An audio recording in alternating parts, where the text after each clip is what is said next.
धन निरंकारजी. काळाचाही काळ असणाऱ्या श्रीकृष्णाला आपले देह टिकवणे सहज शक्य होते, पण त्याने असे केले नाही.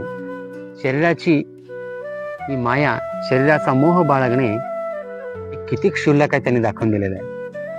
जन्म मरणाच्या या चक्रातून सुटण्यासाठी श्रीकृष्णाने दाखवलेल्या या मार्गाचा अवलंबन करणे सर्वश्रेष्ठ आहे. कृष्ण आणि बलराम यांच्या अवतार समाप्तीचा कार्य जवळ आलेला होता. बलरामाने सागराच्या तीरावर समाधी लावली आणि आपल्या योग बळाने आपल्या निजधामाला निघून गेले.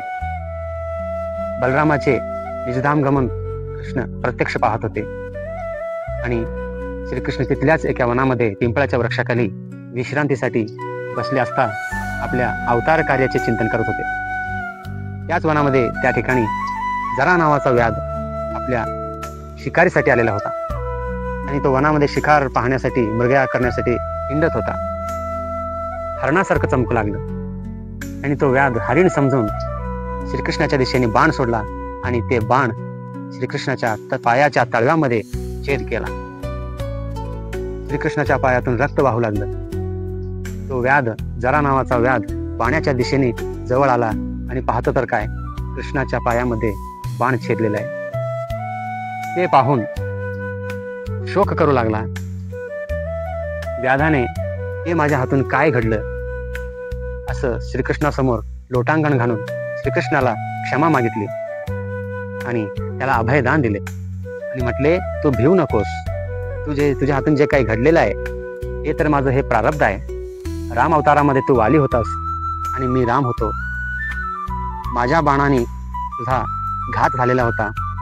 हे माझं प्रारब्ध म्हणून तुझ्या बाणाचा घात मला सहावा लागला. असं श्रीकृष्णाने त्या व्याधाला अभयदान देतात आणि चिंता करू नकोस, स्वर्गामध्ये सुद्धा तुला जागा मिळणार आहे.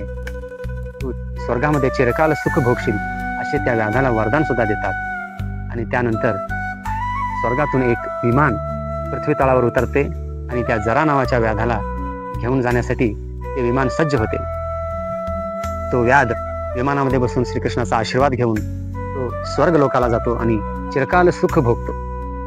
अशा प्रकारे त्या जरा नावाच्या व्याधाला श्रीकृष्णाने अभयदान दिले आणि त्याच ठिकाणी आपल्या अवतार कार्याचे चिंतन करत जखमी अवस्थेमध्ये श्रीकृष्णाने त्या झाडाखाली तिथंच बसून विश्रांती करू लागले, चिंतन करू लागले.